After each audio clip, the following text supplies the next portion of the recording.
Anaitwa Samson Paul Mkota, ni afisa kilimo BBT kupitia kampuni ya Biosustain. Mimi kama mimi nimewasaidia wakulima wangu wa kata hii ya Buyagu kwa kuwapa mafunzo, kwa kuwapa mifano ya kilimo bora cha kisasa, matumizi sahihi ya viuatilifu ambavyo tunavyotumia mils 15 kwenye solo yetu ya lita 16 au 18. Lakini kabla hatujafanya upuliziaji, hatua ya ukuaji wa mmea, ni lazima tufanye ukaguzi wa majani au mmea gani imeathirika kwa kiwango gani, na tukigundua kuwa kiwango kilichopo ni 12% ya mashambulizi yaliyopo, basi tuna haja ya kufanya upuliziaji wa haraka. Ila kama ni 3-4 huwa tunaweza tukaacha, kwa sababu unaweza kutumia gharama ile ya upuliziaji wakati muda ambao au uathirikaji uliopo ni mdogo sana. Kwa hiyo kuna wadudu rafiki wanaweza wakamaliza tulio tatizo, ila muda ukizidi, ikionekana kama tatizo la au wadudu wanazidi kuongezeka, kwa mfano wale nondo wanaotagaga mayai, yale mayai yanapozidi kuwa mengi, inabidi tuyamalize kwa haraka, kwa sababu ukuaji wao unapoendelea kwenye majani una hatari sana, kwa sababu baadaye wanageuka kuwa funza ambao wanatoka kwenye majani sasa wanaingia kushambulia vile vitumba vyetu. Kwa hiyo nikawaelekeza namna ya ukaguzi na kufanya vyote hivyo vinavyowezekana ili kulilinda zao letu kufikia pahala tunapata ile yield iliyokusudiwa kwa ubora sahihi.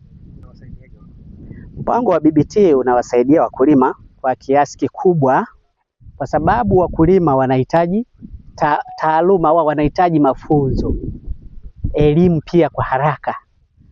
Kwa hiyo pia inakuwa ni sehemu kubwa sana ya kumtazama mkulima na kujua kuna kipi kinachomsumbua. Ila nao tunaomba tu wazidi kuwa na mawasiliano na sisi haraka pale ambapo labda tumechelewa kidogo, inaweza ikatokea. Namba zetu wanazo, wanatugusa kwa haraka, tunawafikia na tunazidi kuasisitiza jinsi gani ya kwenda sanjari na zao letu ili kulilinda kwa hali na mali liweze kuwa sahihi kabisa.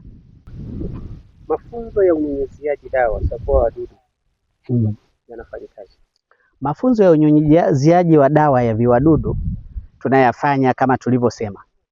Tunaukagua kwanza mmea wetu ili kujua una hatari ya upuliziaji. Tukishajua tayari huu unatakiwa upuliziwe kwa haraka, ndio hapo sasa tunachukua jukumu la kuchukua. Kwa mfano dawa nyingi zilizofika katika maeneo mengi ya wilaya yetu, sijajua kwingineko, ni hizi Betam. Betam vipimo vyake ni mils 15 kwa solo ya lita 16 hadi 18. Inafanya vizuri. Kwa hiyo namna ya kuchanganya, wakulima wengi wana shida moja kwenye namna ya uchanganyaji. Lakini tuliwaelekeza kitu kimoja. Tuliwaelekeza kuwa ndio solo yako hii hapa sasa. Unaichukua solo yako ambapo unaweka na kale ka filter kake. Unamimina ile mils 15 ulioichukua kwenye Betam yako, unaweka ndani ya pampu yako. Unachukua kiasi cha maji kidogo, hata lita 5 kwanza. Unamimina kwa kuchuja vizuri na kitambaa. Ukishachuja unaitikisa, unahakikisha umeitikisa kabisa, iko complete solution iliyokaa vizuri na dawa. Ukishamaliza hapo, unachukua kiwango kingine cha maji kama lita 5 nyingine hivi, unajaza mle. Unatikisa tena. Unahakikisha kuwa ule mchanganyo pia umeungana na huu wa pili, imekaa vizuri. Baadaye sasa unachukua full sasa pampu yote, unajaza kile kiwango cha maji kilichobakia, unatikisa vizuri kabisa, iko completely, itakuwa imechanganyikana vizuri. Kwa sababu zamani au hapo awali walikuwa wakisema kuwa hizi dawa hazifanyi kazi, lakini tumekuja kugundua kuwa jinsi ya uchanganyaji wa zile dawa ndio imepelekea wale watu kushindwa kujua kuwa hichi kiambata cha dawa kinafanya kazi vizuri au vipi. Kwa hiyo tumewaelekeza zaidi hivyo, na kwa wengi wamefanya hivyo, wamefanikisha.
Uimara wake linaweza kudumu ndani ya miaka 100